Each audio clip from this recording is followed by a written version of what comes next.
Voilà, alors bienvenue chez moi, on est ici dans mon jardin. Donc je suis à quelques kilomètres de Lyon, on est à 15 minutes de l'aéroport Saint-Exupéry ici. Alors je vais pas utiliser cette vidéo d'introduction pour me présenter. Normalement vous me connaissez si vous suivez mon blog, si vous regardez un petit peu tout ce que je poste chaque semaine.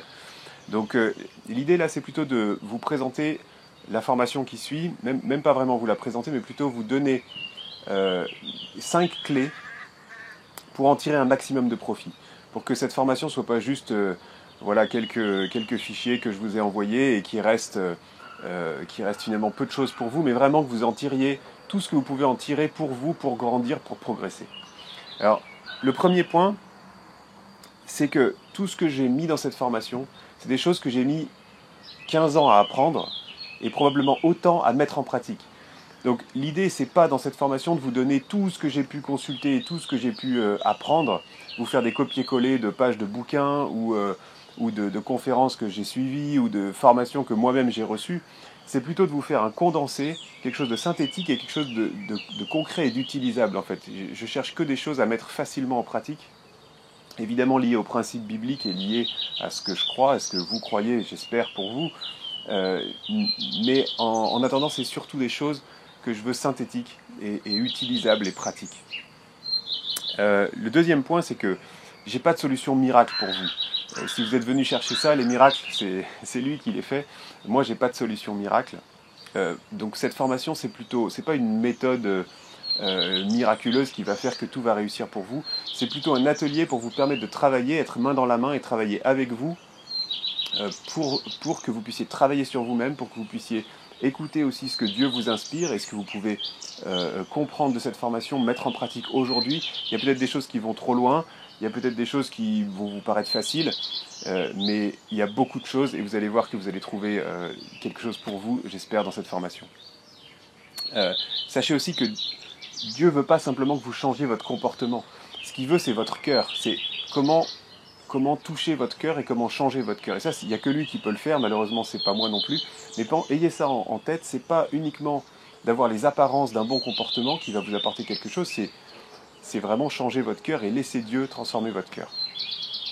Troisième chose que je voulais vous dire, c'est ayez quelque chose à portée de main, vous voyez, comme ce que j'ai toujours avec moi, pour prendre des notes, pour commencer à réfléchir. J'ai beaucoup d'idées que je vais partager avec vous dans ces prochaines vidéos. Donc, ayez quelque chose pour prendre des notes. Évidemment, si vous êtes en voiture, bon, laissez tomber pour cette fois, vous y reviendrez après. Mais ayez quelque chose pour vraiment travailler, montrer que vous êtes impliqué, que vous réfléchissez. On réfléchit mieux sur papier, donc pensez à ça. Et d'ailleurs, votre travail, ça ne va pas être simplement de collecter des idées, mais commencer à les trier dans votre tête.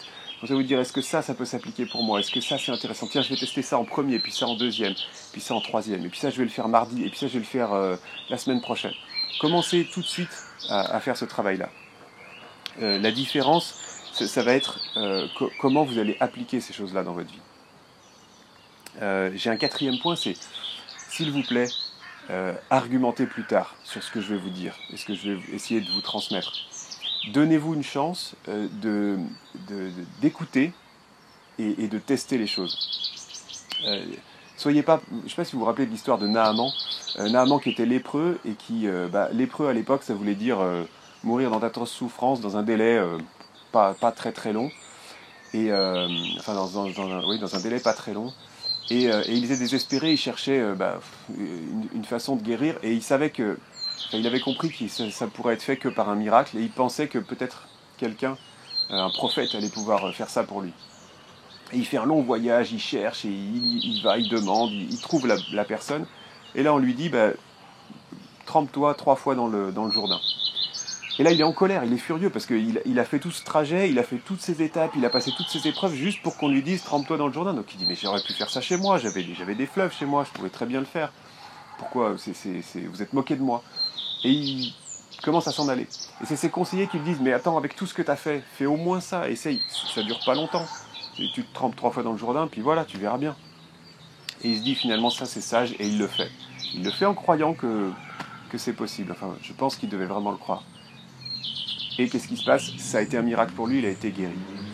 Donc donnez-vous une chance. Si ça vous paraît impossible, eh ben, testez-le. Si ça vous paraît improbable, si ça vous paraît trop simple, eh ben, donnez-vous une chance. Dites-vous, ok, je le fais une semaine ou je le fais un mois.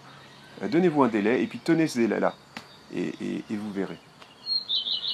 Cinquièmement, la plupart des idées que je vais partager avec vous, elles sont simples, un peu comme pour Naaman. Elles sont relativement simples, mais la différence, ça va être vous, comment vous allez les appliquer dans votre vie, comment vous allez les vivre et les mettre en pratique et les tester. Évidemment, il n'y aura pas de copier-coller, ça va être à vous de trouver comment ça peut marcher pour vous. Donc négligez surtout pas cette partie, c'est le succès de cette formation pour vous qui en dépend. Il y a autre chose que je voulais vous dire pour terminer, c'est que il y a vraiment quelque chose je trouve qui est une grande bénédiction, c'est quand on a le privilège d'être nous-mêmes une bénédiction pour notre prochain. Quand vous pouvez être une bénédiction pour votre prochain. Aime ton prochain comme toi-même, enfin toute la Bible parle de ça. Vous savez, quand vous avez pu voir quelqu'un, discuter avec lui, passer du temps, réfléchir à un problème, discuter de solutions, l'aider, prier ensemble, et que à la fin, plus tard, cette personne dise, ben voilà, quand je t'ai rencontré, il s'est passé ça pour moi, ça a déclenché un processus, j'ai pris une décision, et aujourd'hui, voilà, un peu grâce à toi, j'en suis là. Ça, c'est génial quand vous pouvez avoir ce genre de retour. Et ben, pourquoi je vous raconte ça? C'est que c'est vraiment ma motivation pour faire cette formation. C'est que ça puisse changer quelque chose pour vous dans votre vie à partir de maintenant. Je sais bien que ça ne va pas, probablement pas apparaître comme ça par magie, mais que ça puisse déclencher quelque chose pour vous, un processus de travail sur vous-même et sur ce que Dieu attend de vous. Et voilà, aller de l'avant avec tous les outils possibles. Et que vous puissiez, peut-être dans quelques années, vous dire, ah, Matt, il m'a apporté quelque chose ce jour-là, ça m'a aidé, ça m'a fait commencer, ça m'a mis sur le chemin. Voilà, donc on commence tout de suite avec le module 1. Je vous souhaite beaucoup de bénédictions de la part de lui là-haut. À bientôt.